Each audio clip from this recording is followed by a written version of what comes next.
คลื่น106.50 เมกะเฮิรตซ์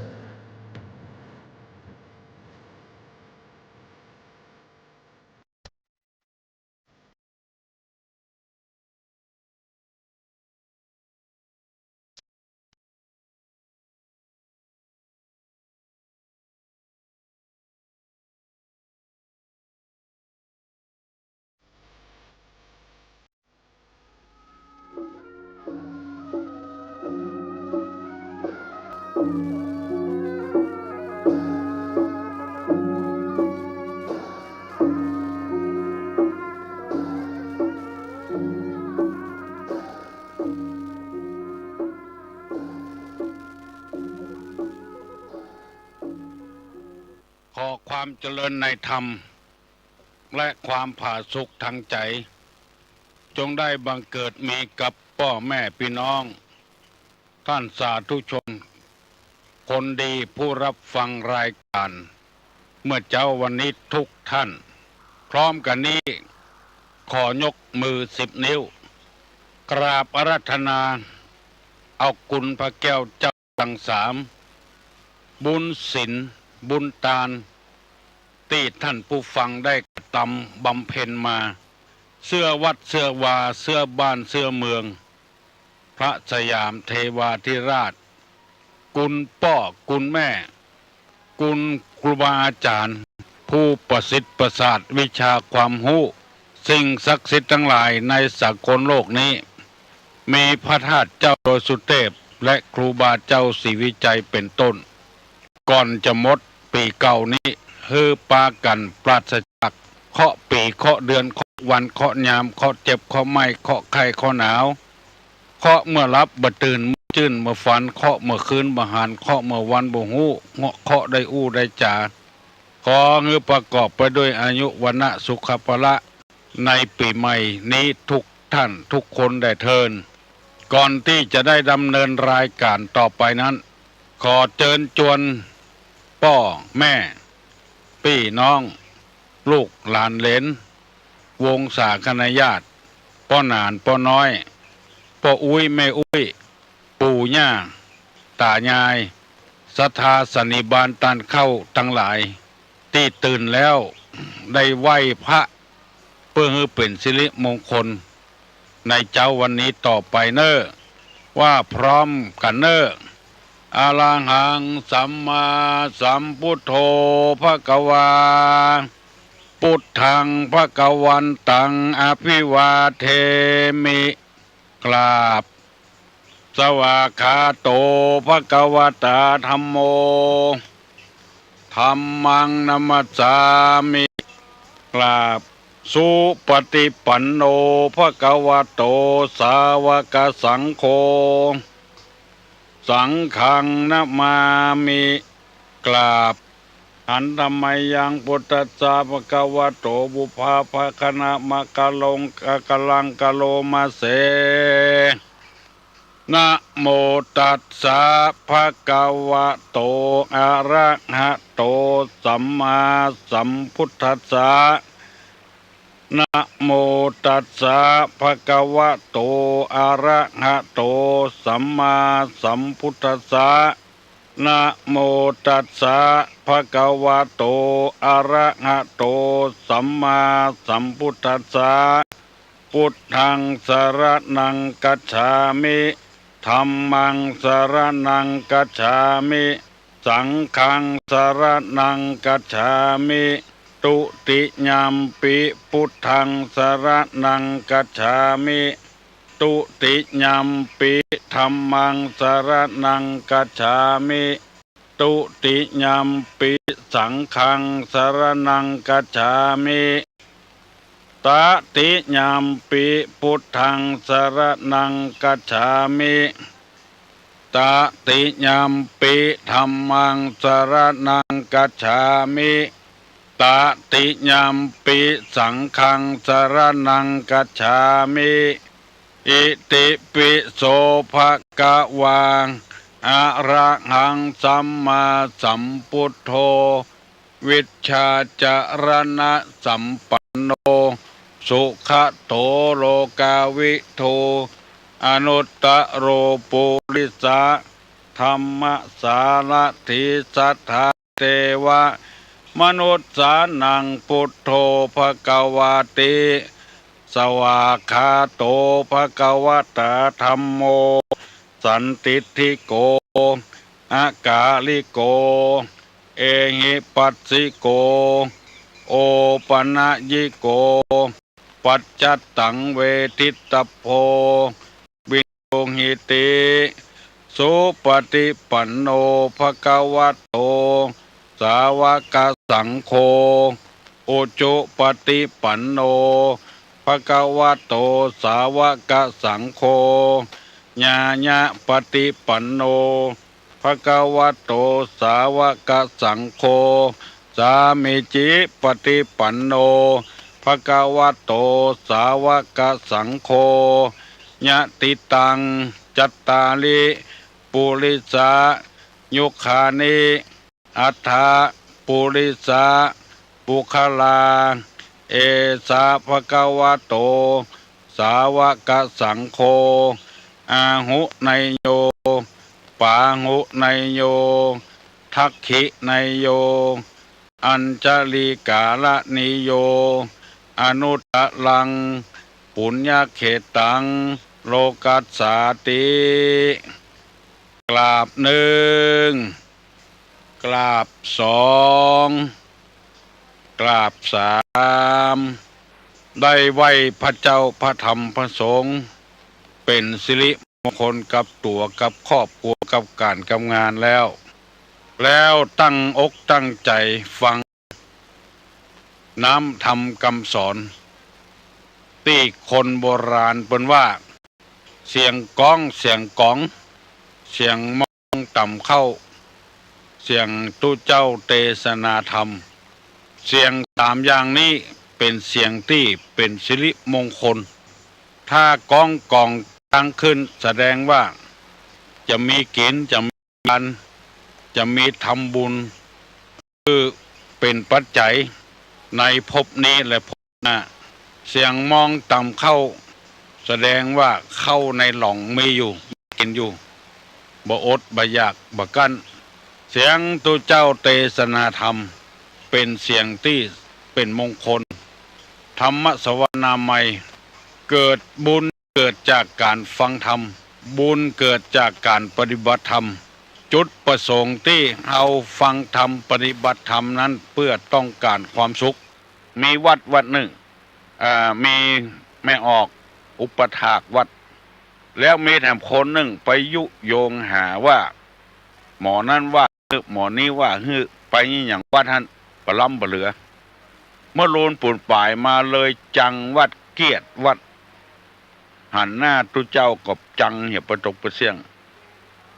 ทางที่ทำดีแต่หมูนี้เป็นต้นมีหุบ่มีหุไปแปลงเอาแล้วไปว่าเปิ้นก็เลยประชดประชันกันมาได้เปิ้งว่าอาศัยกันคนคนเนี้ยโบราณเปิ้นว่าปากบอลหนอนซอกเอากรรมบดีบดักไปอู้คือคนที่คูนเกยกันอันนี้เป็นกรรมโบราณเนอะตุลุงบ่ได้ว่าเฮือไผสักคนมามีเจตนาให้เกิดมาชาตินี้จะปั้มเป่งแต่คุณงามความดีแล้วนะความหายตึงบ่ทำนะเอาฝากฝังพี่น้องลูกเต้าหลานเลนทั้งหลายเพื่อได้ฟังกรรมได้ยินกรรมเข้าหูบดีถูออกปากคนเฒ่าคนแก่พูนว่าไว้มันดี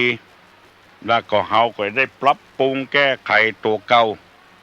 ไปฟังไปอู้ไผ่เถื่อนมันมีหุบ่มีหุมูนี้เป็นต้นเมื่อตะวานี่มีคนบอกฮือตุลุงว่าขอฮืออู้เรื่องไม้กำไม้สลีฮือกำเพื่อคนเฮาจะได้จ้อยกำไม้สลีก็ได้เสนอไปฮือพี่น้องทั้งหลายฟังแล้วว่าไม้สลีนี่เป็นสหชาติเกิดวันเดียวกับพระพุทธเจ้าเกิดฮือได้กำไม้ฮือได้หักมาฮือได้เสียหายอย่างไม้สลีต้นที่พระพุทธเจ้าตรัสรู้นั้นมันเกิดวันเดียวกันที่พุทธเจ้าตรัสรู้ คนชาวพุทธนี่ถึงนับถือไม้สลีจะมาแปลงหลัวก็บ่กล้ามาแปลงไปอินเดียนี่เปิ้นเอาใบไม้สลีมาดองเรือก้าคาบมันเอาขายเป็นร้อยแล้วก็คนไปอินเดียก็เลยซื้อมาเอามาแจกมาจ่ายเป็นไม้ที่เป็นมงคลไม้ต้นที่พระพุทธเจ้าตรัสรู้แม่นกับบ่แม่นบ่ฮู้คนอินเดียนี่ไว้ใจได้พ่องบ่ไว้ใจบ่ได้พ่องอันยังก็ดีๆบ่ต้องอันนี้ดีนะอย่างคนตุ้ยไปซื้อเสื้อโอ้เสื้อผืนนี้มันน้อยเหมาเถอะไม่เป็นไรใส่ไปมันยืดได้คนตุ้ยไปซื้อเสื้อหาว่ามันได้ผ้าชนิดเดียวกันนะคนผอมไปซื้อแถมโอ้อันนี้มันใหญ่ใส่ไม่ได้ไม่เป็นไรใส่ไปมันหดไปเองผ้าอย่างเดียวกันคนตุ้ยก็ได้ขายคนผอมก็ได้ขายอันใบไม้สลีนี่ก็ยังว่านะแต่บ่ฮู้อย่างใดมันก็อยู่ประเทศอินเดียตุลุงก็ซื้อมาแจกคนหมดไปเห็นละประเดี๋ยวนี้สหชาตินี่เกิดวันเดียวร่วมพระพุทธเจ้านี่นะมีอยู่7อย่างด้วยกันเนอะ1พระเทวีมันดาพระราหุลคือพระนางยโสธราเนี่ยที่เป็นมเหสีของเจ้าชายสิทธัตถะเนี่ยเกิดเป็นสหชาติร่วมวันเดียวปีเดียวเดือนเดียวกันนางยโสธรานางปิมปาเนี่ยนะ2อนันทราชกุมารหรือพระอานนท์ลูกพี่ลูกน้องกันเกิดวันเดียวกัน3อำนันฉันทะอมาตย์คือนายฉันทะ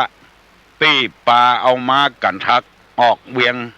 ไปตัวพระพุทธเจ้าไปบวชนายฉันทะอมาตย์เกิดวันเดียวพระพุทธเจ้า4กาลุทายีอมาตย์ที่ไปนิมนต์พระพุทธเจ้าเมืองราชคฤห์เข้ามาสู่เมืองกบิลพัสตอนที่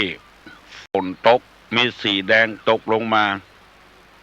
พระพุทธเจ้าได้แสดงธรรมมหาจาตุเวสสันดรจาดกแก่ภิกษุทั้งหลาย5ม้ากันทกะม้าที่เจ้าชายสิทธัตถะขี่ไปหนีออกบวช6ต้นสลีมหาโพธิตรัสรู้7ขุมทรัพย์ทั้ง4ขุมแก้วขุมเงินขุมคำขุมเพชรเกิดใน4แจ่งเมืองอันเนี้ยเรียกว่าแก้ว7ประการหรือสหชาติเกิดร่วมกับพระพุทธเจ้าคนเฮาจึงไม่สลีกันขอให้เข้าใจตามนี้วันนี้จะบ่เป็นธรรมะธรรมโมอย่างก็แล้วก็มีแก้วแถมอย่างหนึ่งเปิ้นฮ้องว่านารีรัตน์คือไม่ยิงเหมือนแก้วไม่ยิงคนใดให้เป็นนารีรัตน์เป็นแม่ยิงที่ประเสริฐบางทีก็เป็นมาแต่กำเนิดบางทีก็แปลงเอาก็ได้1ในยามกินอาหารและยามแต่งกายทำตัวดังมารดาเหมือนกับแม่เวลากินอาหารก้อยกินทำตัวเหมือนกับแม่พอว่าของกินที่อยู่ในโต๊ะนั่นอันใดที่มันลำหน่อยบ่เอาไว้ในตักตัวเองคนเดียวตักให้คนอื่นพ่องเหมือนกับแม่เวลากินข้าวอันใดที่ลูกกินลำแม่จะแบ่งจะปันจะป้อนให้ลูกบ่เอาไว้ตักคนเดียวอันนี้บอกว่าปดใจบอกว่าไม่ยิงอะพอค่อยๆอันใดที่ตัวชอบเอามาใส่ตักเนี่ยคนเดียวหมดตู้ลงไปกินข้าวกับบางองค์มึงจึงเอาแต่เขาก็อยากตึกอะมันยื้อบัดเทิงอยู่ในตักมันปุ้นจะใจก็เก่งใจมันเพราะว่าแม่ยิงที่เป็นแก้วนี่คือกินข้าวเหมือนกับแม่แต่งตัวเหมือนกับแม่คือบัดแต่งชุดชาติลำไป อันนี้เป็นข้อหนึ่งในยามกินอาหารและยามแต่งกายทำตัวดังมารดาของแม่หญิงที่เป็นแก้วนั้นในสิ่งที่ควรปิดบังก็เหนียมอายดุจน้องสาวคือแม่หญิงที่ดีจะเหมือนแม่เหมือนน้องสาวอันใดที่ควรปิดบังบ่เปิดเผยอันเนี้ยแม่หญิงดีว่านอนสอนง่ายเหมือนกับน้องสาวแล้วก่อนที่เฮาไปหันบ่เดียวอันใดที่บอกปิดบังแบบบังไว้บอกว่าส่วนใดเว้าแหวง ป่วยเพสะดือบุญอันนี้ตอบได้ทันทีว่าเป็นแม่หญิงที่บดีแม่หญิงดีนี่เปิ้นมือหันถ้าไผเป็นอย่างอี้ก็แสดงว่าเป็นคนบดีละเปิดเผยบ่เหมือนน้องบ่เหมือนนุ่งบ่เหมือนน้องสาวมันเนียมมาอายอย่างสักอย่างแข้งก็ดีขาก็ดีเปิดเผยคือเปิ้นหันหมดเอาเข้าป่วยตัวร่อนจ้อนก็มีอันนี้บ่ใช่นางแก้วเป็นนางอย่างมโหนางพลาสติก ในสิ่งที่ควรปิดบังก็เหนียมอายดูดน้องสาวแม่หญิงดีต้องเป็นคนอย่างนี้เหมือนกับน้องสาวว่านอนสอนง่าย3ในยามมีงานมาถึงทำดุจจะลังช้างพันพังช้างพังจังแม่มีการมีงานอะไรอย่างมาถึงทำงานช่วยเหลือคนไปบ้านเปิ้นบ่อยู่บ่ได้ปั้นงัวเปิ้นควายให้ลูกเปิ้นเล่นล้างถ้วยช่วยเปิ้นทำงานช่วยเปิ้นเวลามีการมีงานบ่ใจว่าแต่งตัวเสียแล้วกินข้าวแล้วก็ลุกหนีฮะคนถ้าไปใครเป็นคนดีเป็นแม่หญิงแก้วนางแก้วในกอดช่วยงานเปิ้นก่อนจะมีงานไปช่วยเปิ้นแปลงหั่นแปลงนี่แล้วก็ศึกษาเล่าเรียนไปโดยแปลงสวยดอกเนี่ยไม่ใช่ว่าแปลงง่ายๆนะตู้ลุงเคยหันละเตื้อมานิมนต์กันอย่างกับแปลงสวยพวกบัดจ้างบางามบดีสักอย่างแปลงควักเมี่ยงควักตองไงอย่างไปนั่งโดยเปิ้นแปลงขันใบสีอย่างเนี้ยไปช่วยเปิ้นอันเนี้ยเป็นแม่หญิงแก้วขอฝากไว้เนอะบอกว่าเฮือไผ่นะบ่ใจแต่งตัวเป็นคุณหญิงคุณนายเจ้าบ้านเดียวกันเนี้ยไปกินแล้วก็หนีละตอนเปิ้นเนี้ยเปิ้นพามทำนี่เปิ้นเนี้ยบ่ช่วยเปิ้นแม่หญิงที่ดีต้องเป็นคนอย่างอันเครื่องสืบชะตาราศีนะว่าบางคนนี่บ่ได้ไปเฮียนที่ไหนไปแปลงช่วยเปิ้นเมื่อเข้าเปิ้นมาหาลูกเครื่องสืบชะตานี่นะ บ่ใช่ถูกนั่นกำปั้น2 ปันนั่นสะตวงใส่ไอ้หยังพ่องเนี่ยเพิ่นพ่อเอามาเนี่ยคนเดียวได้มลุนตัดจ้ออย่างใดตัดตรงอย่างใดจ้อยเต็มที่เหมือนกับจ้างพังจ้างพังนี่เป็นจ้างตัวแม่จ้างพลายในจ้างตัวปูจ้างปังจ้างปลายจ้างสะดอนี่จ้างแม่มีงานี่จ้างสะดอไปจ้างกระเทยเป็นพ่อชายกับแต่งตัวเป็นแม่หญิงก็ทำตัวเป็นพ่อชายอันนี้จ้างสะดออย่างเตียวสะดอเนี่ยแม่หญิงก็นุ่งได้พ่อชายก็นุ่งได้ห้องว่าเตียวสะดอมันมี2 หน้ากับโลก บ่มีพิษละบ่ถ้าปิ้นหน้าปิ้นหลังเอาตีนเข้าซุปเป็นกินกันละเตียวสะดอนี่เนี่ยการได้กูยังจ้อยเปิ้นแต่งจ้อยเปิ้นดาอันนี้ฉบับลากหญ้านะปืนบ้านปืนเมืองเขานี่นะแปลงข้าวต้มขนมกันนะไปพ่อเปิ้นเอาหารตัวอย่างเปิ้นก็เอามาเนี่ยจ้อยแม่เนี่ยกินแปลงน้ำเมียงมีกาโกนข้าวนมแปลงข้าวแตนโกนข้าวนมตองตึงเนี่ยบ่เดียวมีไผละบ่กินละแปลงข้าวนมจอกในกาข้าวต้มในกาข้าวต้มมัดเนี่ยข้าวต้มหัวงอกเนี่ยพูดเปล่าๆก็ใส่งอกบางคนต้มบ่สุกแล้วเปิ้นแปลงจู้มันก็ใส่ลูก แป้งข้าวต้มน้อยเอาต้มด้วยกันหั่นถ้าอัน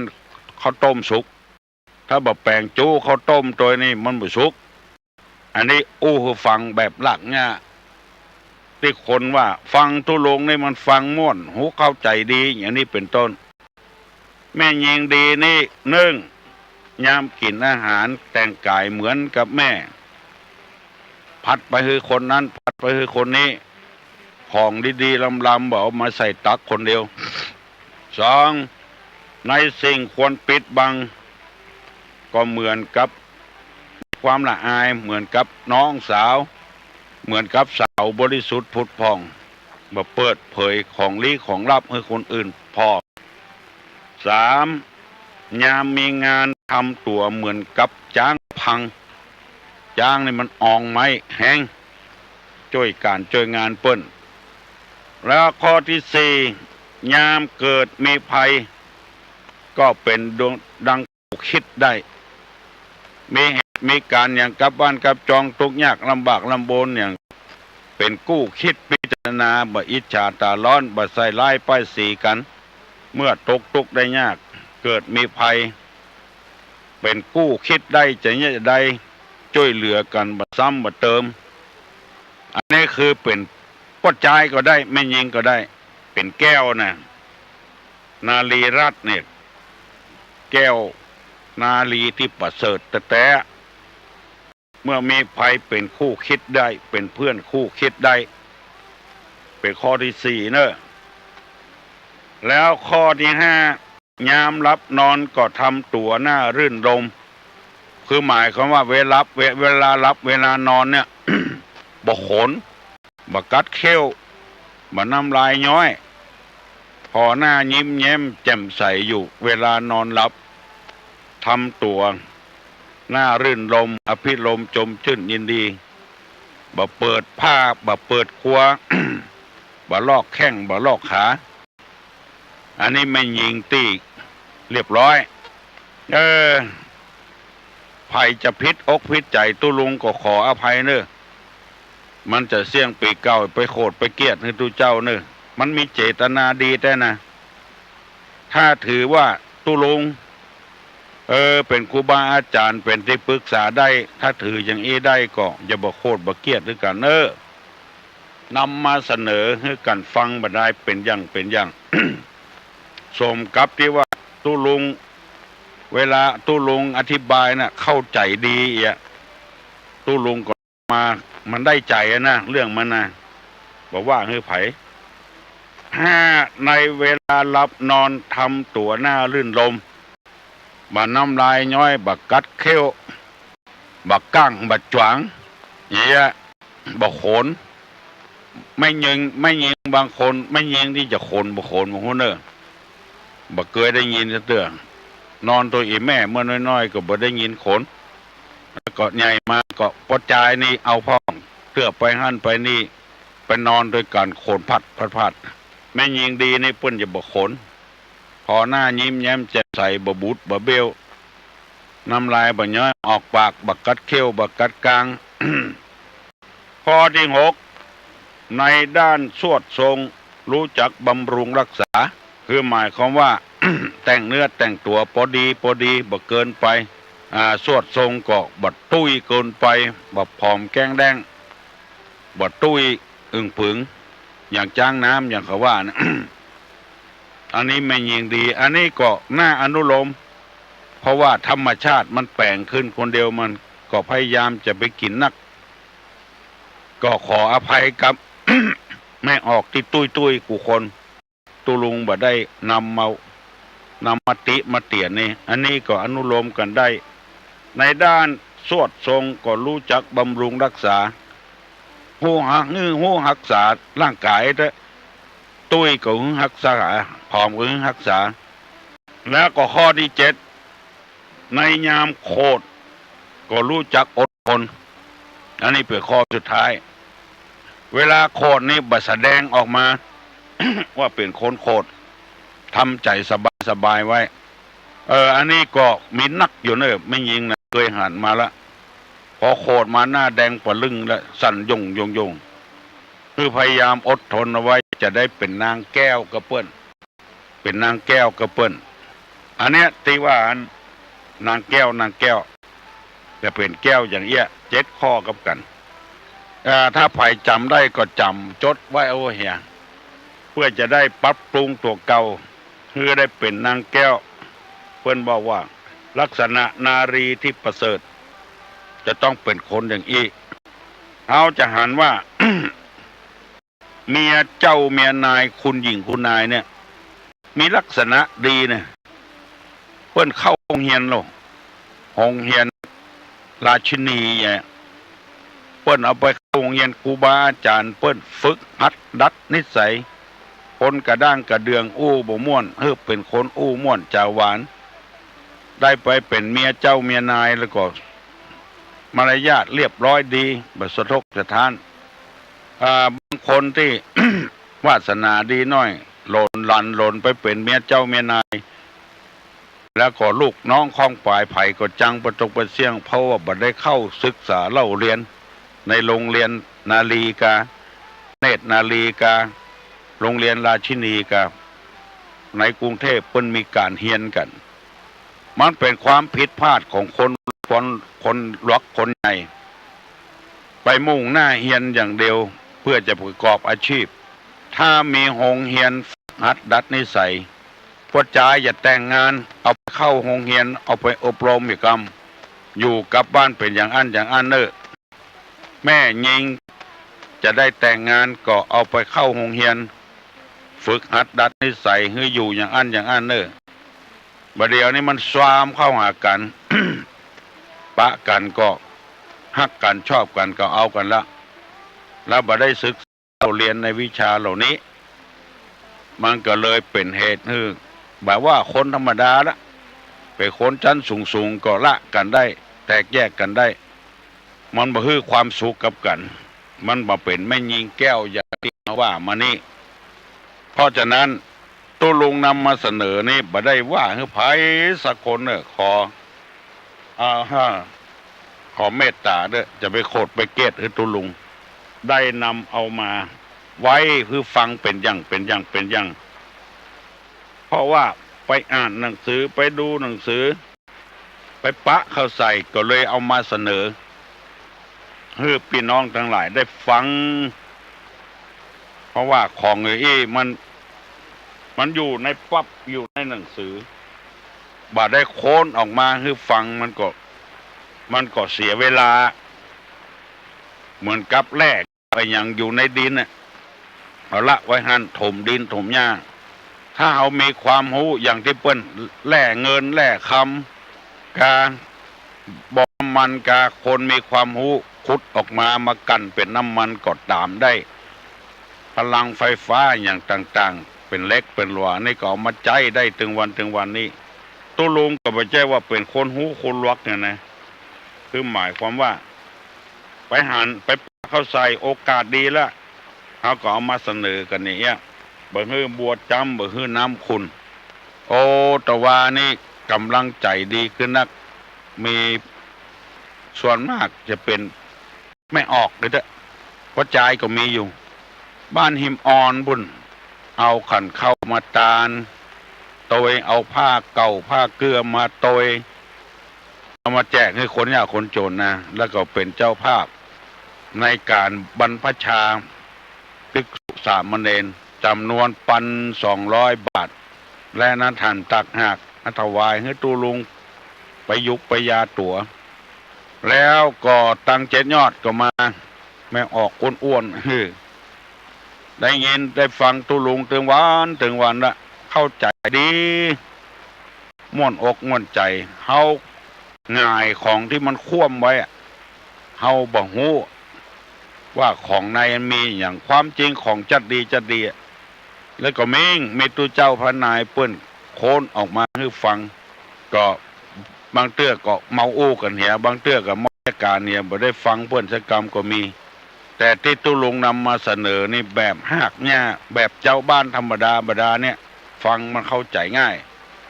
จะได้ปรับปรุงแก้ไขตัวเก่าให้มันดีมันงามขึ้นแล้วนอกไปจากนั้นก็มีไม่ออกป้นก็เสาหิน เราเห็นตั้งใต้บนเอาของเอากระป๋องเบียร์กระป๋องน้ำอัดลมนี่มาแปลงเพื่อนเอามาถวายทุลุงแล้วเพื่อนบอกว่าถ้าพิษสมัยมาของพิษสมัยอันเนอร์เอาไว้พอไว้กอยคงจะมาวันใดวันหนึ่งก็ถ้ามาวันที่13นั้นมันจะบปะกันโอ้หลายนะไปทำบุญสืบชะตาวัดตากระดาษไปปะใส่ป้องออก2-3 คน4-5 คนกะแวดตะลุ่มโอ้ฟังตุลุงเนอะอยู่ลงอ้อก็มีอยู่ตากระดาษก็มีอยู่ลังกาก็มีฟังตุลุงเนอะฟังถึงวันเข้าใจดีตุลุงก็สบายอกสบายใจม่วนใจไปตั้งใดก็ปะใส่ก้าบทเรียนนี้ของว่าแฟนนี่นะแฟนรายการทำให้อายุมั่นยืนยาวแถมจัดหนักมีกำลังใจที่จะออกประกาศธรรมะมาเจ้าถึงวันแล้วก็ตั้งวัดฝ่ายหินเพิ่นก็กำลังใจตั้งสถานีวิทยุตีอากาศบริบูรณ์ให้กำลังใจถ่ายทอดเอาไปให้คนฟังแถมจัดหนักปุ้นแม่แจมปุ้นได้ยินเผื่อแม่แจมปุ้นก็ถ่ายทอดเอาไปให้พี่น้องชาวบ้านทั้งหลายฟังบัดเดี๋ยวนี้มัน6:40 นาทีแล้วเนอะไผ่ที่ยังบ่ลูกเตือกก็ลูกอย่างเนอะบัดเดี๋ยวนี้6 โมงมันเป่งมันแจ้งแล้วลูกเนอะลูกฟังตุลุงฟังตัวเนี่ยการตัวอย่างนั้นน่ะโยมที่โทรศัพท์มาตะกี้ตุลุงขอโทษเนอะเพราะเมากำลังไหว้พระเจ้าอยู่ถ้าจะมีเรื่องอะไรอย่างอู้กับตุลุงก็โทรมาเนอะ121-058 121-058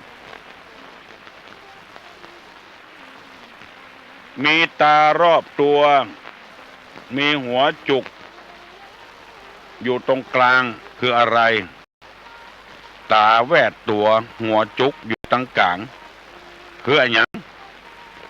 ใครตอบได้ตอบมาเนอะ121-058 121-058ตาแวดตัวหัวจุกอยู่ตรงกลางฮัลโหลการครับอันบักขนัดไหมครับได้ตุลุงตายอ่ะครับตอบตุลุงเหรอครับตอบว่าบักขนัดครับบักขนัดเนาะครับผมยินดีเนอะแห่ก็ได้เนาะครับครับน้ำการครับพอตุลุงอายุมันคนเดือนครับปีใหม่นี่นะครับโอ้ยินดีเนอะครับโอ้กำลังใจเนาะที่ไหนฮะน้องหอยครับครับน้องหอยเนาะน้องหอยนั่งคนขับได้ยินชัดดีเนาะตารอบตัวตั้งหัวเป็นคือบักขนัดก็ได้แห่ก็ได้ถึง2 อย่าง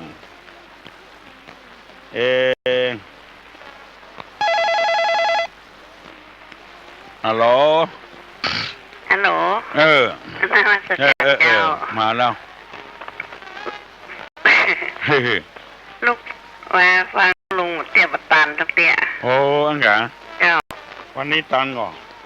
ตันได้ฟังลุงเทศนางแก้วนะน้องมันข้อที่ว่าตุลุงเจ้า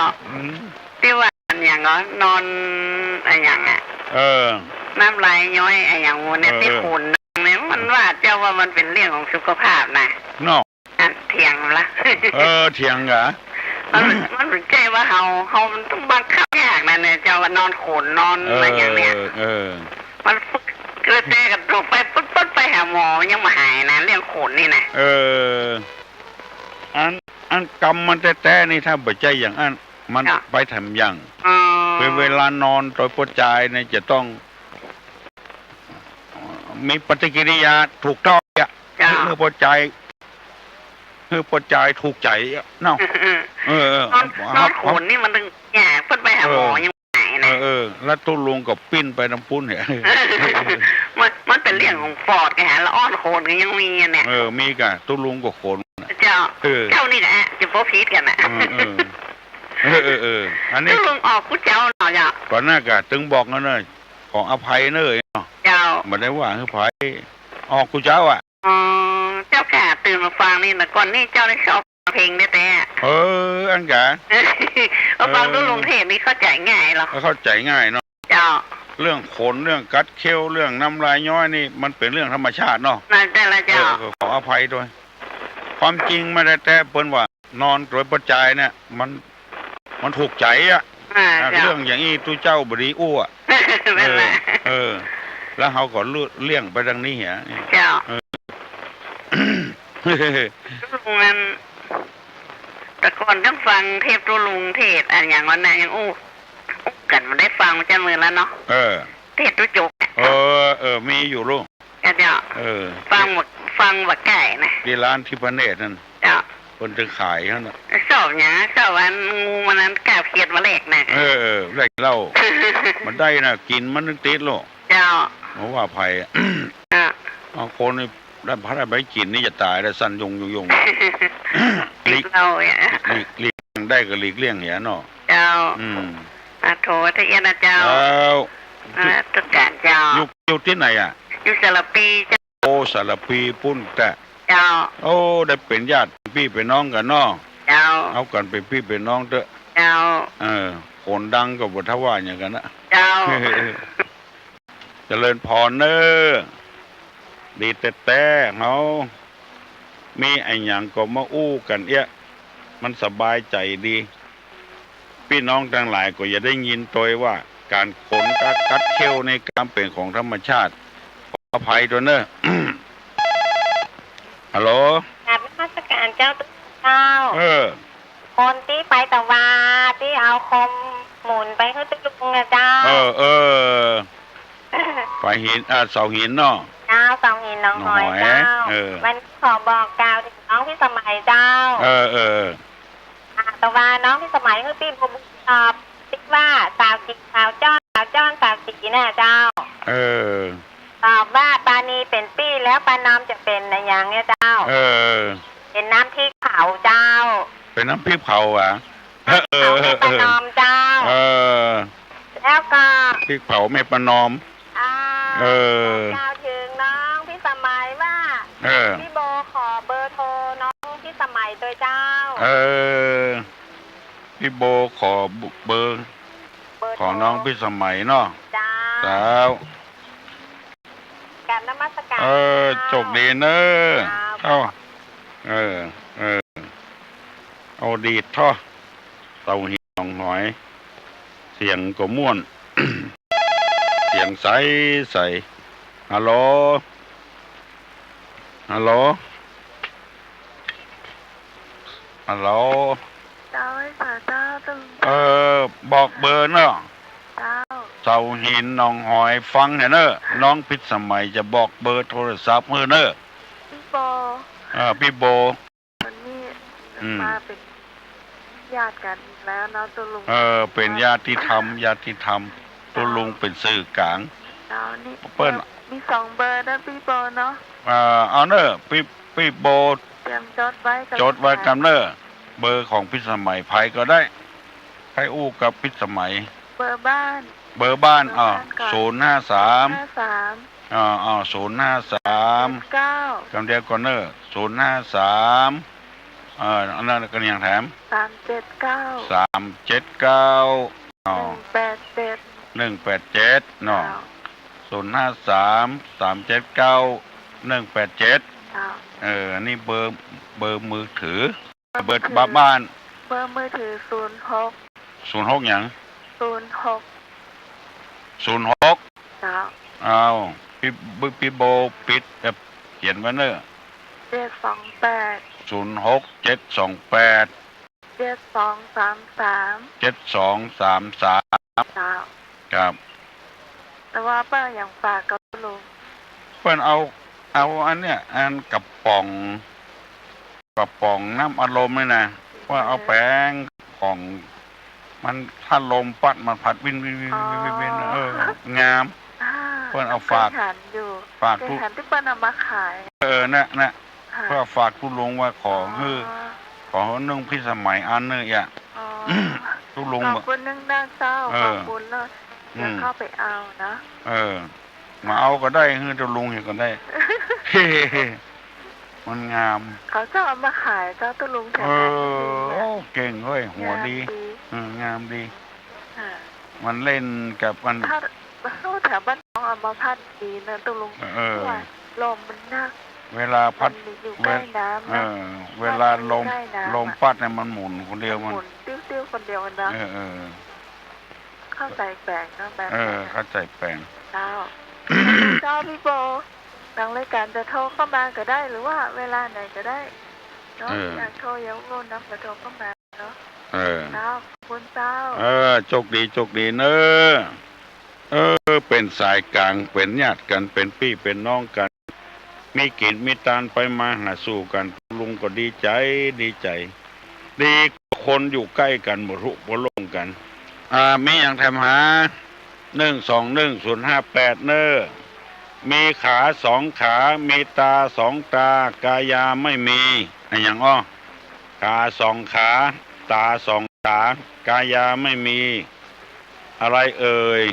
ไปตอบได้ตอบมาเนอขา2 ขาตา2 ตากายาไม่มีสมัครการเจ้าต้นลุงเจ้ามาที่ตอบปัญหานะเจ้ามาตอบปัญหาจะอุ้มกับต้นลุงว่าได้ไปขนาดเลยวัดของต้นลุงแล้วไปบัดได้มันอยู่ไก่เจ้าที่ไหนอยู่ตรงบนดอยใช่บนดอยเขตสันกำแพงเจ้าปุ้นกะตั้งเมืองออนมากะเจ้าลาย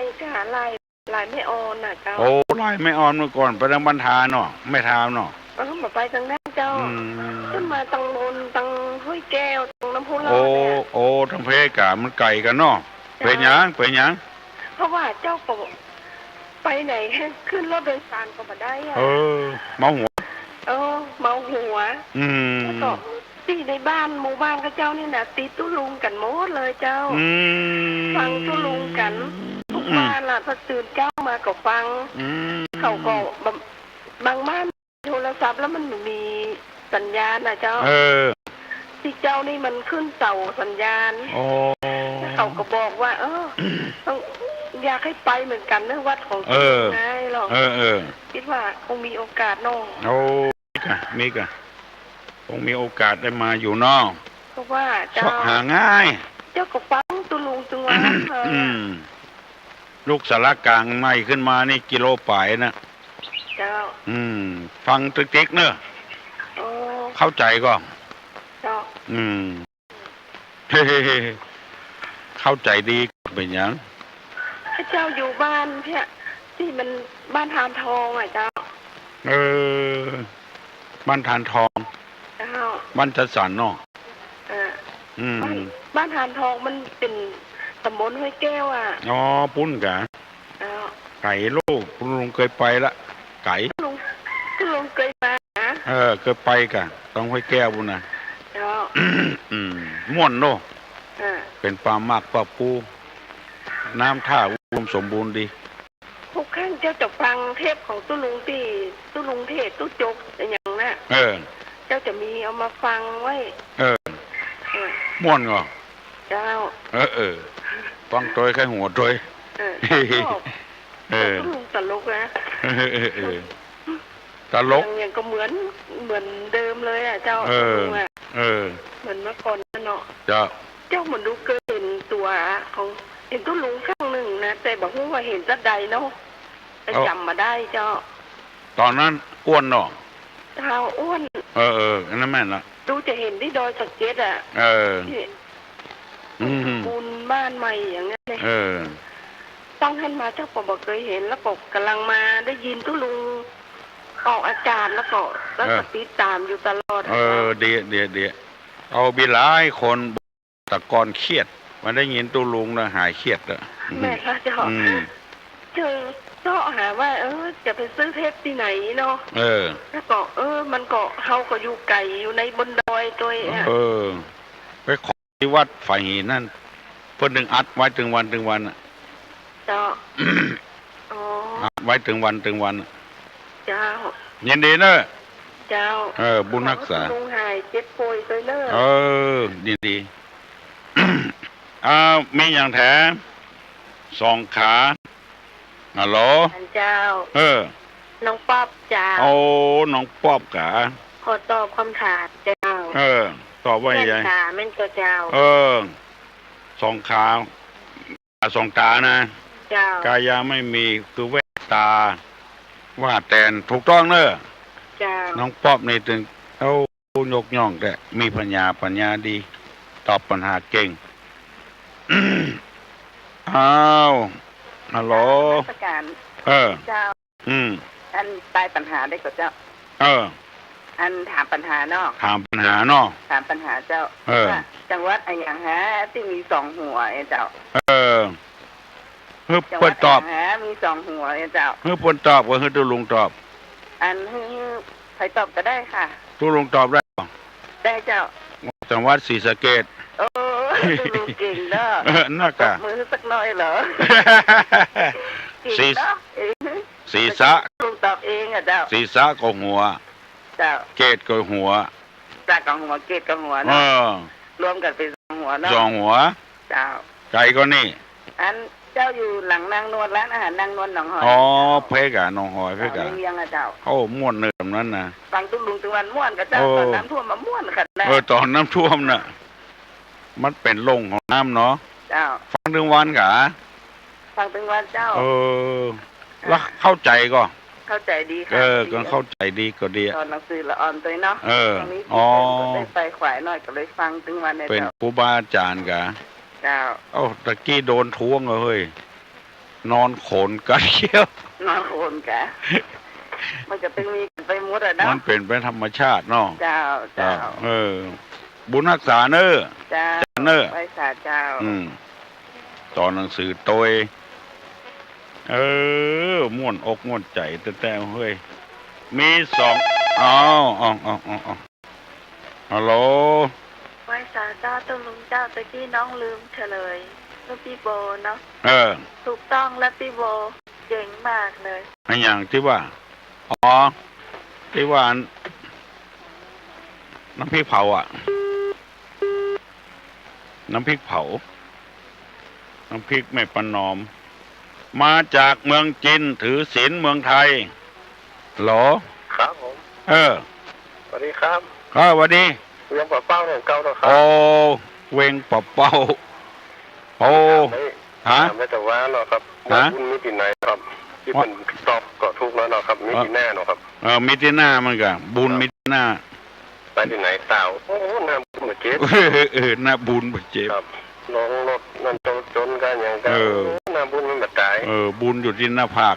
ครับหน้าวันนี้ก็ผมเคยถามทุกลุงเนาะว่าเกิดมาจ้างหน้ามันเป็นตัวอย่างไรผมก็นี้คนเฒ่าคนแก่เป็นว่ามันเป็นตัวอย่างไรครับ จังน้ำครับมันเป็นอย่างบ่ฮู้เนอะตุลุงก็บ่ฮู้แต่นี่นะคือเป็นหมาเด้อจังน้ำฮู้เนาะผมเป็นนิ้นเป็นว่าเนาะคนแก่เป็นว่าแล้วก็วันนั้นหลานมันบอกว่าแม่หญิงที่ตุ้ยวะก็กับผมถามแฮมว่าเวลาสุภาจะไปบินทบาทเนี่ยครับธรรมดานี่จะเดินไปตามถนนเนาะครับถ้าไปกาดนี่จะอยู่ตรงหน้ากาดเนาะครับแล้วผมเดินเข้าไปในกาดเนี่ยครับเดี๋ยวผมก๊กกิ้ม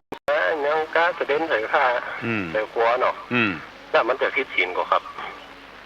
มาพิษศีลนี่บ่พิษมันพิษเพราะว่าใส่ขี้ยวัดเนี่ยพิษระเบียบคณะสงฆ์พิษระเบียบพิษมารยาทศีลแต่บ่พิษมารยาทแล้วผมต้องเสียตะก้อนอาหารบิณฑบาตกับเป็นไปตามถนนหนทางไปตามถ้าไปหน้ากาดก็ยืนเรียงแถวอยู่หน้ากาดเนาะครับ เปิ้น คนก็ขายพวกกันอย่างกัดเตียวรับไปกันนั่นแหละครับเปิ้นว่าบิณฑบาตโดยเคารพไปลงครับเคารพก็หมายความว่ารักษามารยาทดีบุญไปเลยเขาไม่นักตุลุงโดยโดนฟ้องโดนเขามาฟ้องตลอดเวลาครับมหูอย่างนี้จะได้อะมันอยู่คนวัดคนวาเนาะครับชุดแล้วแต่ตู้หลวงจะคนเดียวเฮ้ผมได้ยินเสียงพนานหลายวันเนาะครับพนานจูนะครับเปิ้นนั้นเมาอบรมสมโพธิวัดเจียงยืนไปอยู่กับวัดพวกกะครับวันนี้ก็เลยว่าใต้ปัญหาให้น้อยเนาะครับว่ากำออกบ้านเนี่ยแข่งหัวขี้เคาะเข้าบ้านมาแต่น้ำตาเนี่ยขี้อย่างเนาะครับครับถามคนอื่นเนาะครับขอบคุณครับถามคนอื่นเนาะครับตู้ลุงมาถามเนาะครับกำไปแค่หัวเค้กกำมาเนาะน้ำตาย้อยปิกซิกไงเนาะครับถามคนอื่นเนาะครับถามหนองหอยนั้นก็ได้เนาะพี่หนองหอยก็ได้ถามน้องอย่างกับน้องป๊อบอย่างก็ได้น้องป๊อบก็ได้พิษสมัยก็ได้น้องโบก็ได้เนาะครับที่เป็นตะวะก็ได้เนาะครับยินดีเนอะโอ้แผ่วอันเวียงปะเป้าคุณฮัลโหลหรอได้ยินกับเจ้าได้ยินเหรอได้ยินจัดดีอะม่วนทำซ้ำเสียงม่วนปู่ย่องเจ้าอยู่บ้านแกหิมปิงละปูนนะเจ้าอยู่บ้านปะแกเจ้าคนเก่านะเนาะเจ้าเขาตอบว่าเป็นตอนแหเจ้าแหเจ้าแหเนาะเจ้ากำไปนี่ไอ้โหคิกจ่อยมันกันคิกทำมามันน้ำย่อยทั้งหัวเนาะน้ำย่อยที่หุ่นเปิ้ลห้องหุ่นแหน่ะย่อยปิกซิกนะเก่งเนาะปิกซิกแม่กับเจ้าปะแกนี่เก่งเลยก็เก่งที่จะได้เป็นบ้างคอเจ้าได้เป็นบ้างคอเนาะกินข้าวแล้วยังไม่ได้กินตลอดยังกินแต่มันบัดถึง7 โมงเลยเจ้ากระตุไหวสาตุลุงนะเจ้าบุญรักษาเนอะเจ้าบ้านปะแกละปูนมีความใจกล้าดีแต่โทรมาตอบปัญหาทำปัญหาแหฮัลโหลสวัสดีครับตุลุงครับขอได้ปัญหาด้วยครับที่ไหนอ่ะไผ่น้องอย่างน้องโก้ครับมาทำไมล่ะครับผมไหนบ้านเสาหินครับเสาหินครับชั้นเหนือเสาหินครับเสาหินครับผมขอได้นะครับครับเขาอะไรมองไม่เห็นเขาอะไรมองไม่เห็นเขาอะไรมองไม่เห็นครับผมเขาอันอย่างพ่อบหารเนี่ยเนาะครับเขาไม่เห็นน้องป๊อบน้องอามน้องอย่างตอบเนาะน้องค่ะน้องโก้น้องโก้ถามครับน้องป๊อบน้องพิมพ์เขาตอบเนาะครับเขาอันอย่างมองมหารครับผม20 บวก15ได้45 20 บวก 10ได้เท่าไรได้45เป็น45จะอยู่ก็หาน้องอามน้องพิมพ์น้องป๊อบน้องบิวน้องอย่างทำคนน่ะเขาอะไรมองไม่เห็นเขาอะไรมองไม่เห็นฮัลโหลภาษาเจ้าครับลุงครับอันเขามองไม่เห็นนี่แสดงว่าเขาอันปัญหาเจ้าแปลว่าเขาไม่ดูครับเขาดึงมาเห็นนะครับเขาไม่ดูเขาไม่ดูถ้าอย่างแม่นะเนาะครับภาษาเจ้าครับมันคนยืนนะครับครับเขาเห็นเนาะบุญรักษาเขาไม่ดูเลยมองไม่เห็น7 โมงตุลุงถ้าจะได้ไปโรงพยาบาลกรรมนี้ขอให้บุญรักษากูคู่กูคนปีเก่าจะล่วงไปแล้วปีใหม่แก้ปัญญาวันมาจุจอดลอดเถิงได้กล่าวกรรมมันบดีประงามเพื่อแก่กันก็ขออภัยให้แก่กันขอให้ได้บุญปกปักรักษายกมือไหว้ตุลุงปั่นปอน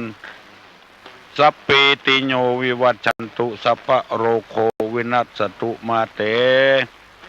ภวะตนตะราโยสุขีติขาโยโกภวะอภิวา ธนะสีลิจานิจังวุตาปจายโนจตารโลธรรมาวัฏันติอายุวันโนสุขังพลัง